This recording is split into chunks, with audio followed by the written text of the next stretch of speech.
এ যুবক, একটু তুমি ডান দিকে যদি তাকাও দেখবা তোমার খেলার সাথী কবরে শুয়ে রইছে।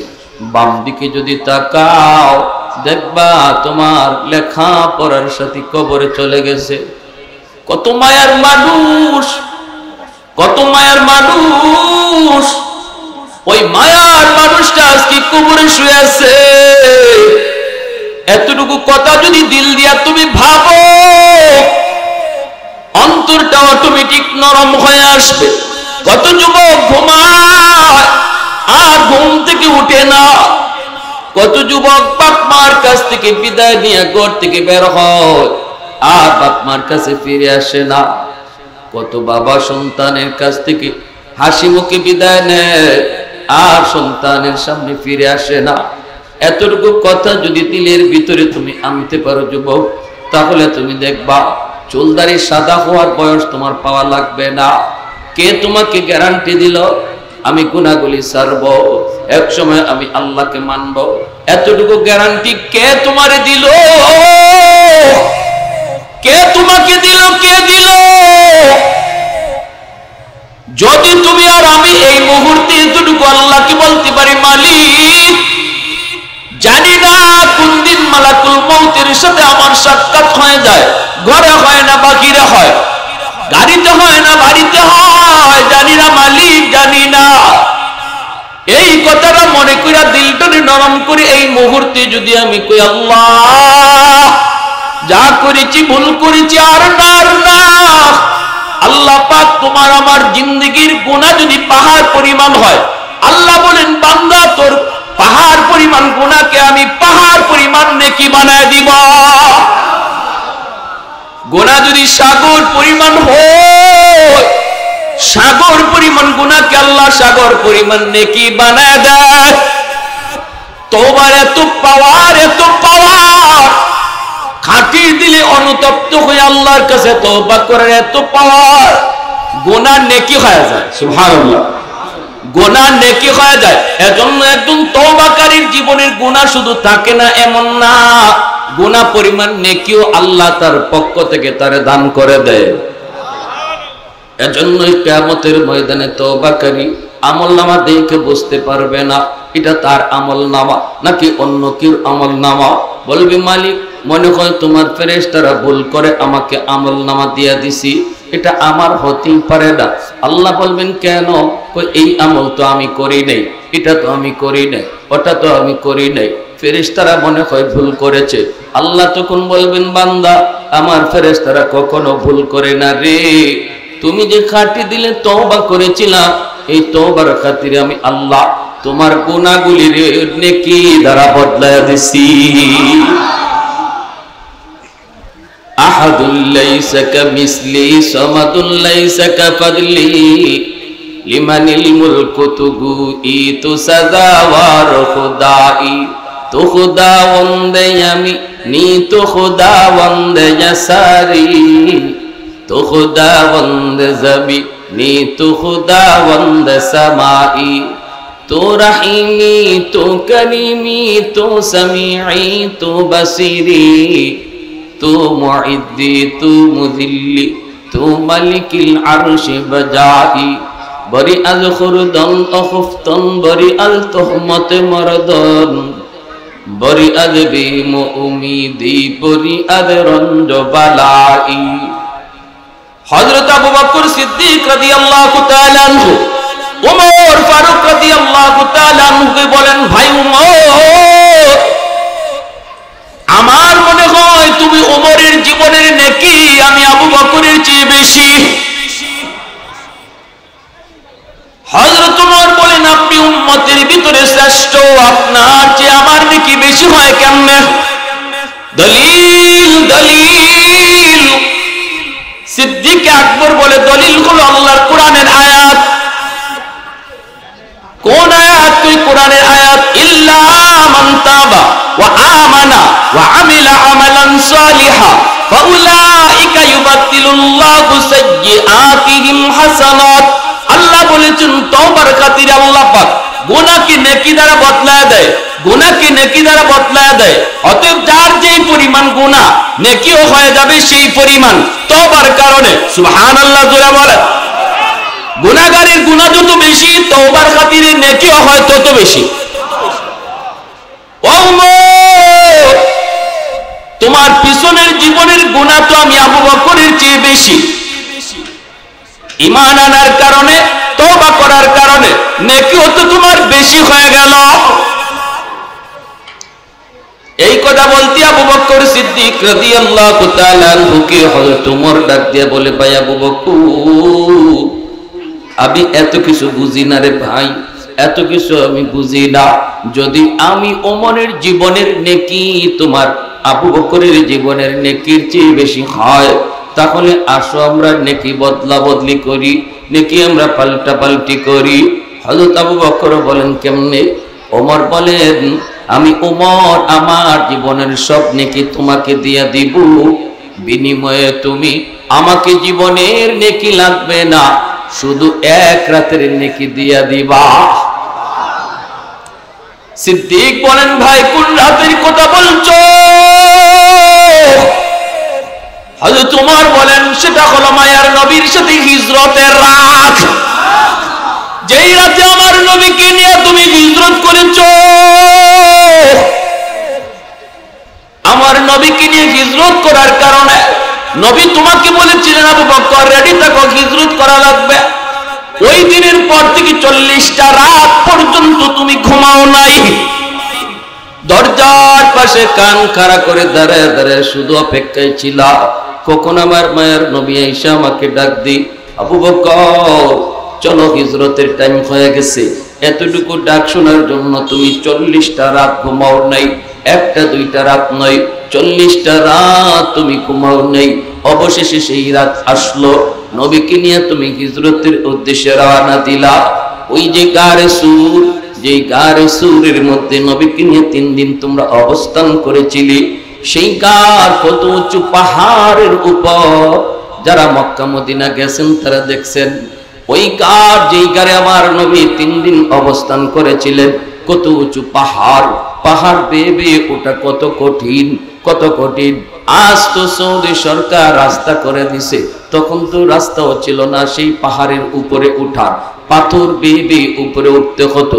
হযরত ওমর ফারুক রাদিয়াল্লাহু তাআলা আনহু বলেন, ভাই আবু বকর, ওই পাহাড়ের কিনারে যায় তুমি মায়ার নবীকে বলেছিলে, নবী গো এই পাহাড় বেয়ে বেয়ে উঠতে আপনার কষ্ট হবে গো নবী, ওগো নবী আপনার পাহাড় বেয়ে বেয়ে উঠতে আপনার কষ্ট হবে, আপনি আমার পিঠে উঠেন।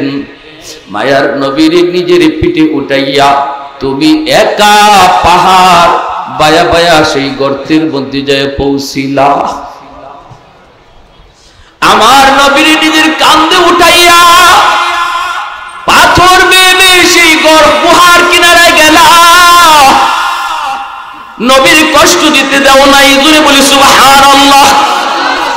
সেই গুহার কিনারায় যাইও তুমি আমার নবীর ঢুকতে দাও নাই। গুহার ভিতরে হিংস্র জীব জানোয়ার আছে কিনা এটা বুঝার জন্য মায়ার নবীর তুমি গুহার বাকিরে দাঁড় করায় বলছিলে, নবী গো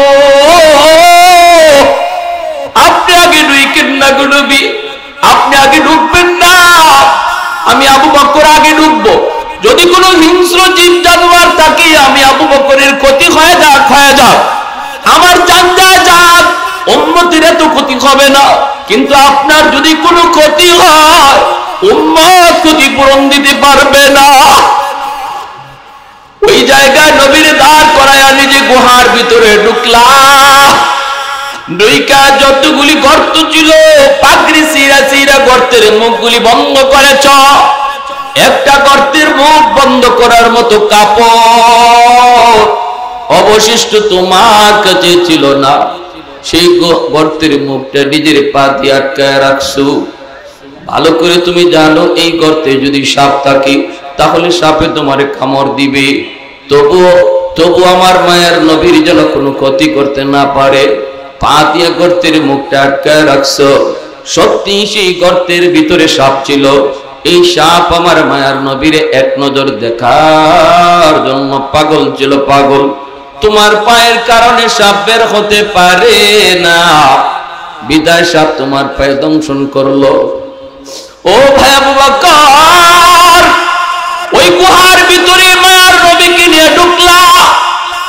ঘুমের প্রয়োজন ছিল তোমার বেশি, কারণ 40টা রাত তুমি ঘুমাও নাই, অথচ নিজে না ঘুমাইয়া আমার মায়ার নবীরে তোমার উড়াতে ঘুম পাড়াইছ। তোমার উরুতে আমার রহমতের নবী মায়ার নবী তিনি ঘুমাইলেন, আর তুমি পা দিয়ে আটকায় রাখছো গর্তের মুখ। ওই গর্তের সাপ তোমাকে কামড় দিল, বিষের যন্ত্রণায় তুমি অস্থির, চেহারাটা তোমার ফ্যাকাশে হয়ে গেল, বিষের যন্ত্রণায় তুমি অস্থির। এরপরও তুমি কিরিমিরি খায়া হজম করতেছো। বডি নড়াচড়া করো না, বডি নড়াচড়া করো না, কারণ বডি যদি নড়াচড়া করো আমার মায়ার নবীর ঘুম ভেঙে যাবে, আমার মায়ার নবী ঘুম ভেঙে যাবে। এর জন্য নিজের বডিটা তুমি নড়াচড়া করলা না। মায়ার নবীর চেহারার উপরে তোমার এক ফোঁটা অশ্রু পড়লো, নবীজির ঘুম ভেঙে গেল। মায়ার নবী তুতু লাগাই দিলেন, বিষাক্ত সাপের বিষ পানি হয়ে গেল। ও ভাই আবু বকর, আমি উমর আমার জীবনের সব নেকি তোমারে দিয়ে দিলাম, বিনিময়ে আমাকে শুধু ওই এক রাতের নেকি দিয়া দাও। सिद्दीक तेरा नाम से इस्लाम रहेगा, सिद्दीक तेरा नाम से इस्लाम रहेगा, दुनिया की सदाकत में तेरा नाम रहेगा, दुनिया की सदाकत में तेरा नाम रहेगा, फारूक तेरा नाम से इस्लाम रहेगा, दुनिया की अदालत में तेरा नाम रहेगा, उस्मान तेरा नाम से इस्लाम रहेगा, दुनिया की सखावत में तेरा नाम रहेगा, हैदर तेरा नाम से इस्लाम रहेगा, दुनिया की शजात में तेरा नाम रहेगा, मुआविया तेरा नाम से इस्लाम रहेगा, दुनिया की सियासत में तेरा नाम रहेगा। एक जोरे सुरे बोली अल्लाहु अकबर, मुसलमाনের आवाज़े अल्लाहु अकबर। আবু বকর সিদ্দিক রাদিয়াল্লাহু তাআলা আনহু বলে, ভাই উমর, ওই রাতে আমি আবু বকরের কি পরিমাণ নেকি হয়েছে এটা আমি নিজেও তো জানি না।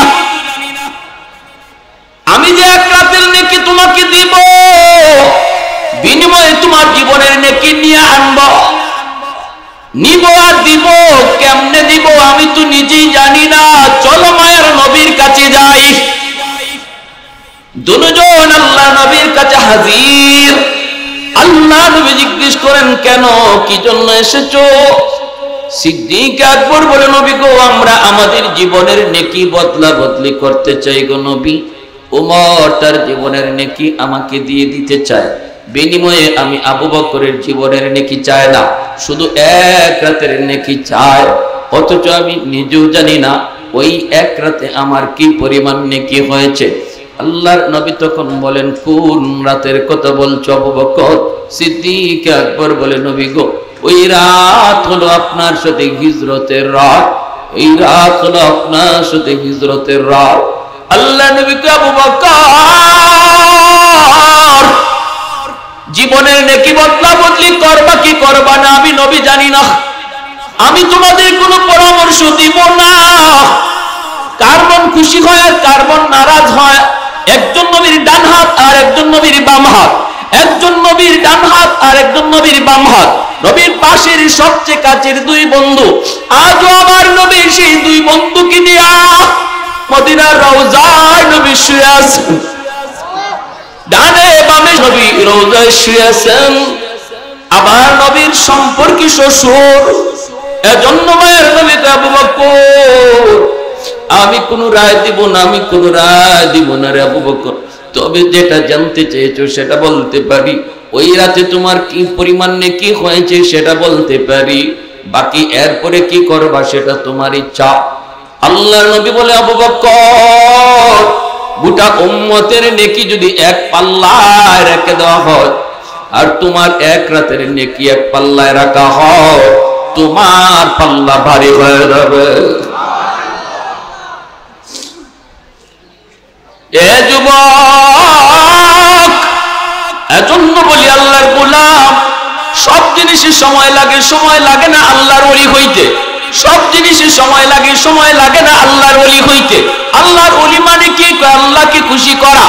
সবাইকে খুশি করতে সময় লাগে। মানুষকে খুশি করা কঠিন, আল্লাহকে খুশি করা সহজ। মানুষকে খুশি করা কঠিন, মানুষের খুশি দইরা রাখাও কঠিন।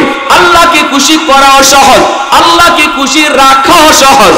এই মুহূর্তে যদি আমি আপনি নিয়ত করি, মালিক আর গুনাহ করব না, আর জিন্দেগিতে রোজা ছাড়বো না, আর কোনোদিন নামাজ তরক করবো না, আর বাপ্পার সাথে বেয়াদবি করবো না, মুরব্বীদের সাথে বেয়াদবি করবো না, এই কথাটা দিলে দিলে শুধু আল্লাহকে বলো।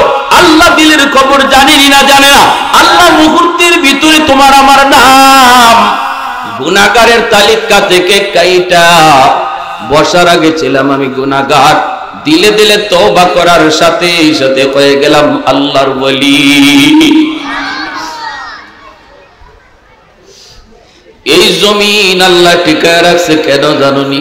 তোমার মতো যুবক, যেই যুবক যৌবনে আল্লাহর গোলামি করে, যৌবনে মাথায় টুপি রাখে, যৌবনে মুখে দাড়ি রাখে, যৌবনে তারে মসজিদে পাওয়া যায়, যৌবনে তারে বাপ মার সেবা করতে দেখা যায়, যৌবনে আল্লাহর ভয়ে নিজের গুনাহ থেকে বাঁচায়, মন চায়। যৌবনের চাহিদা হলো গুনাহ করা, যৌবনের চাহিদা হলো গান বাজনা করা। এরপরও যেই যুবক যৌবনের পাগলা গোড়ার লাগাম টান দিয়ে ধরে, আল্লাহ পাক ওই যুবকের কলিজার দিকে তাকাইয়া আসমান জমিন আল্লাহ টিকায় রাখে।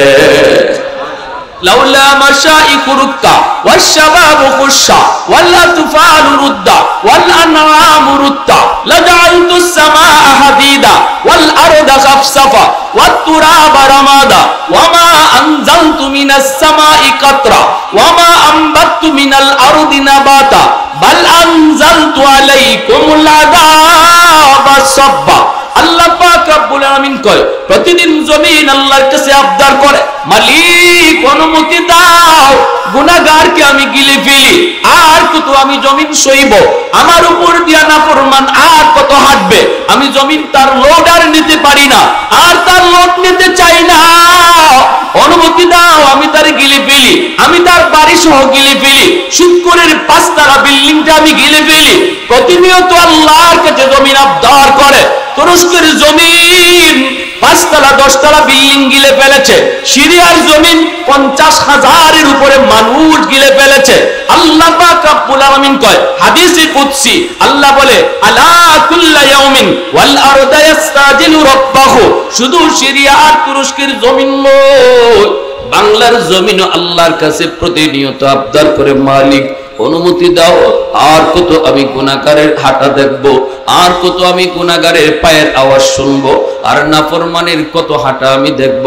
আল্লাহ অনুমতি দাও, আবতালিউ ইবনা আদম ফি কারি, আমি জালিমকে গিলে ফেলি, আমি জালিমকে গিলে ফেলি। আসবিরু ইলা মাতা আসবিরু, আর কত আমি ধৈর্য ধরব। ওয়াল বাহরা ইস্তাজিলু রাব্বাহু, আল্লাহ বলেন শুধু জমিন নয়, সাগর মহাসাগর আল্লাহর কাছে আবদার করে, সাগর মালিক আমি সমুদ্র সৈকত আর কত নাফরমানি দেখব। কক্সবাজারের সমুদ্র সৈকতে আইয়া নাফরমান আমি সাগরের পারে দাঁড়াইয়া কত অন্যায় করে, কত অবিচার করে, কত জুলুম করে, কত গুনাহ করে, আর কত দেখবো, আর কত দেখবো। নাফরমানের গুনার কারণে জমিন নাপাক হয়ে গেছে, অনুমতি দাও, অনুমতি দাও, আমি পানি জমিনে পাক বানায় দেই। আল্লাহ পাক রব্বুল আলামিন ধমক দেয়া কয়, আরে জমিন থাম থাম, আমিও দেখি জমিনে কেমন অন্যায় হয়, কেমন অত্যাচার হয়, কেমন গুনাহ হয়, কেমন অন্যায় হয়, এরপর আমি জমিন ধ্বংস করি না। কেন জানোনি? কারণ এই জমিনে আমি আল্লাহ মানুষকে আমি বড় আদর করে বানাইছি। আসমান আল্লাহ বানাইছেন কুন ফায়াকুন বইলা, জমিন আল্লাহ বানাইছেন কুন ফায়াকুন বইলা, ফেরেশতা আল্লাহ বানাইছেন কুন ফায়াকুন বইলা। কিন্তু আমারে আপনারে আল্লাহ পাক কুন ফায়াকুন বইলা বানায় নাই। আল্লাহ কই খালাকতু বিয়াদাইয়া, আমি আল্লাহ আমার বান্দা বান্দিরে নিজের হাতে বানাইছি। কারণ এই চেহারার মধ্যে এত দামি কপাল, ওই কপাল দিয়ে বান্দা আমার কুদরতি কদমে সেজদা দেয়। এই কপাল ফেরেশতাদের হাতে বানাইলে হয় না, এই কপাল কুন ফায়াকুন বলল হয় না। এই কপাল আমি আল্লাহ নিজের হাতে বানাইছি। যখনই আমার বান্দা কোন ওয়াজ মাহফিলে যায় হৃদয় থেকে আমি আল্লাহকে ডাক দিয়া কইব মালিক ভুল করেছি, আমি আল্লাহ তার উপর খুশি হইয়া তার পিছনের গুনাহ শুধু মাফ করি তা না, গুনাহ যত বেশি নেকি বানায়া দেই তত বেশি। চার শ্রেণী জমিনে এখনো আছে, এজন্য আমি আল্লাহ জমিন টিকায় রাখছি। লাউলা মাশাইকু রুক্কা, এখনো জমিনের ভিতরে এমন কিছু বান্দা বান্দি আছে সাদা চুল সাদা দাড়ি, ওই সাদা চুল সাদা দাড়ি আমার বান্দা কোমরে তার ব্যথা, হাঁটুতে তার ব্যথা, রুকু করতে তার কষ্ট হয়, সেজদা দিতে তার কষ্ট হয়, এরপরও কষ্ট করে করে আমি আল্লাহর কদমে সেজদা দেয়। তার সেজদার দিকে তাকাইলে জমিনের প্রতি আমার মায়া লেগে যায়। আল্লাহ বলে ওয়াশবাবু খুশা। দুই নাম্বার হলো এখনো জমিনের ভিতরে এমনও কিছু যুবক আছে যৌবনের পাগলামি করে না, যৌবনের পাগলামি করে না, বন্ধুদের সাথে গুনার আসরে যায় না। যৌবনে তার মসজিদে পাওয়া যায়, যৌবনে তার রোজা রাখতে দেখা যায়, যৌবনে সে আল্লাহরে ডরায়, আল্লাহকে ডরায়। আল্লাহ বলে ওই যুবকের কলিজার দিকে যখন আমি তাকাই তখন এই গুনাহগার জমিনের প্রতি আমি আল্লাহর বড় মায়া লেগে যায়। তিন নম্বরে আল্লাহ বলেন ওয়াল আতফালু রুদ্দা, জমিনের মধ্যে ঘরে ঘরে কিছু শিশু বাচ্চা আছে, ওই শিশু বাচ্চাগুলির উপরে শরীয়তের কোনো বিধিবিধান নাই, জায়েজ না জায়েজের বিধান নাই, হালাল হারামের কোনো বিধান নাই। ওই বাচ্চাগুলি গুনাহ তো করে তার মা, গুনাহ করে তার বাবা, তাদের গুনার কারণে আযাব আর গজব আসতে চায়। এই আযাব গজবের ভিতরে বাচ্চাগুলিও পড়ে যায়, অথচ বাচ্চাটার কোনো অন্যায় নাই, বাচ্চাটার কোনো অপরাধ নাই।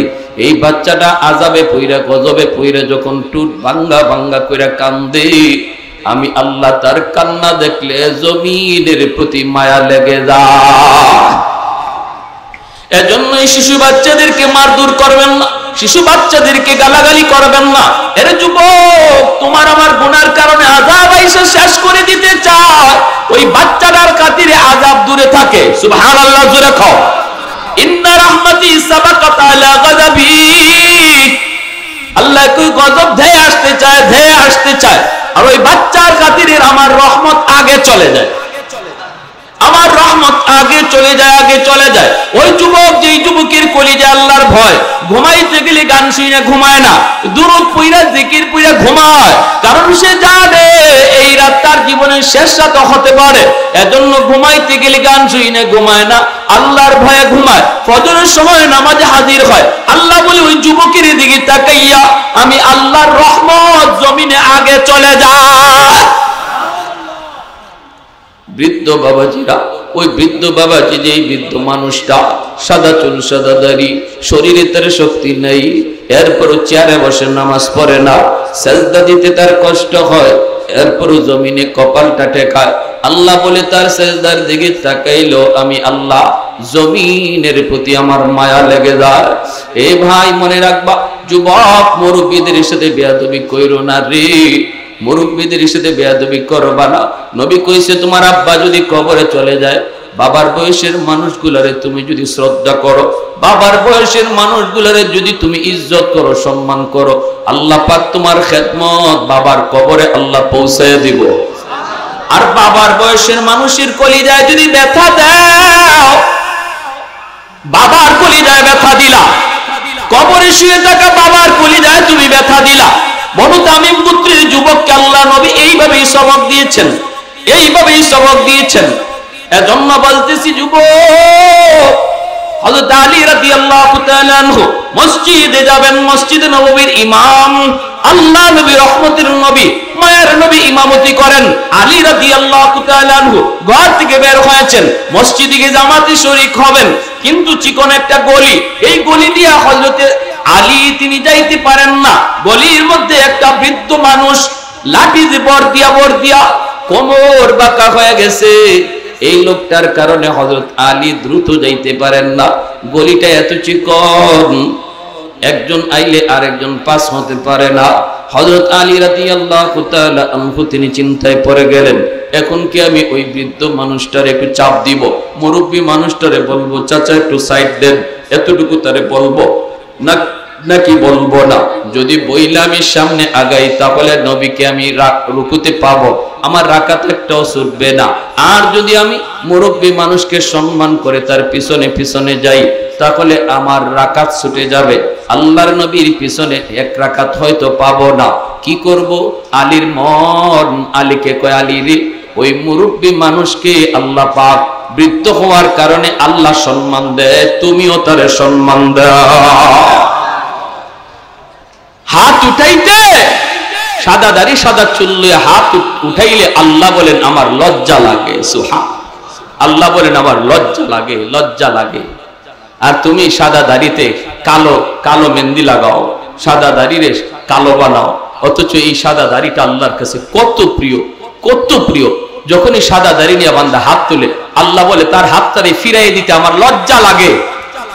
সুবহানাল্লাহি ওয়া বিহামদিহি সুবহানাল্লাহিল আযীম। হযরত আলী পিছনে পিছনে যাইতেছেন, তাড়াহুড়া করলেন না, মুরব্বী মানুষের সম্মানে। এইদিকে মায়ার নবী নামাজে দাঁড়ায়া রুকুতে চলে গেছেন। যেই মাত্র রুকুতে গেছেন, আল্লাহ আলীর এই কাজের উপরে আল্লাহ এত খুশি হইছে, আল্লাহ কয় জিবরাইল যাও, তাড়াতাড়ি যাও। জিবরাইল আমিন আইসে মায়ার নবীর রুকুতে ডাক দিয়া কই, নবী গো, রুকু লম্বা করেন, মাথা উঠায়েন না। নবী রুকু লম্বা করেন, মাথা উঠায়েন না, কারণ আপনার আলী এখনো নামাজে শরীক হতে পারে নাই। আলী এখনো রাস্তায়। আল্লাহ নবী নামাজের ভিতরে অবাক হয়ে গেলেন, কথা তো বলতে পারেন না। নবী শুধু জিবরাইলের আওয়াজটা পাইলেন। জিবরাইল বলতেছে, নবী গো, আমি দাঁড়ানো আছি, আমি যতক্ষণ না বলবো আপনি রুকু থেকে মাথা তুইলেন না। রুকু না পাইলে তো রাকাত পাওয়া হয় না। আল্লাহর নবী রুকু লম্বা করতেছেন। আলী রাদিয়াল্লাহু তাআলা আনহু তিনি আয়া মায়ার নবীকে রুকুতে পাইলেন। যেই মাত্র রুকুতে পাইছেন তখন জিবরাইল কয়, নবী গো, এইবার আপনি মাথা উঠান, আপনার আলী নামাজে শরীক হয়ে গেছে। নামাজ শেষ হওয়ার পর দিনের নবীর মনের ভিতরে আলীর প্রতি তো একটু গুসা, কেন আলীর কারণে আজকে রুকুতে আমার লম্বা করতে হলো। নামাজ শেষ হতেই মায়ার নবী মিম্বরে বইসা ডাক দিলেন, আলী এদিকে আসো। সাহাবায়ে কেরামও জানতে চাইতেছেন বিষয়টা কি। অন্য দিনের চেয়ে আল্লাহ নবী আজকে রুকু কেন লম্বা করলেন? নবী ডাক দিলেন, আলী এদিকে আসো। আল্লাহ নবী কয়, আলী কি ব্যাপার, আজকে নামাজে আসতে দেরি হলো কেন? হযরত আলী বলেন, নবী গো, কই দেরি তো বেশি হয় নাই, আমি তো আপনাকে রুকুতে পাইছি। আল্লাহ নবী কই, রুকু পাইছো? খবর আসেনি তোমার, রুকু কেমনে তুমি পাইছো? ওরে আলী, তুমি রুকু পাওয়ার জন্য আল্লাহ পাক আমাকে রুকুতে ঝুলায় রাখছে। সুবহানাল্লাহ। রুকুতে জিবরাইল পাঠায় আল্লাহ আমাকে রুকুর মধ্যে আটকায় রাখছে। বন্ধু, তুমি মাথা তুইলো না, আলী এখনো নামাজে শরীক হয় নাই, তোমার জন্য রুকু লম্বা করলাম যেন তুমি রুকু পাও। হযরত আলী অবাক হয়ে গেলেন, ইয়া রাসূলুল্লাহ, আমি বুঝতে পারি নাই গো নবী, বুঝতে পারি নাই। নবী বলেন, বুঝবা পরে, আগে বলো কি হইছে কও। হযরত আলী তখন চোখ থেকে দর দর করে পানি পড়ে আর কান্দে আর কই, নবী গো, আমি বেশি আমল করি নাই, শুধু এতটুকু করেছি, আমি একজন মুরব্বী মানুষকে শ্রদ্ধা করেছি, সম্মান দিয়েছি। আল্লাহর নবীর চোখ থেকে পানি পড়ে আর নবী কয়, আলী রে, একটু দেখ, একজন মুরব্বীর সম্মান করলে আল্লাহ কত খুশি হয়। আর একটু জোরে কন্যা সুবহানাল্লাহ। আলহামদুলিমান কদ্দারা খাইরাও ওয়া খাবালা,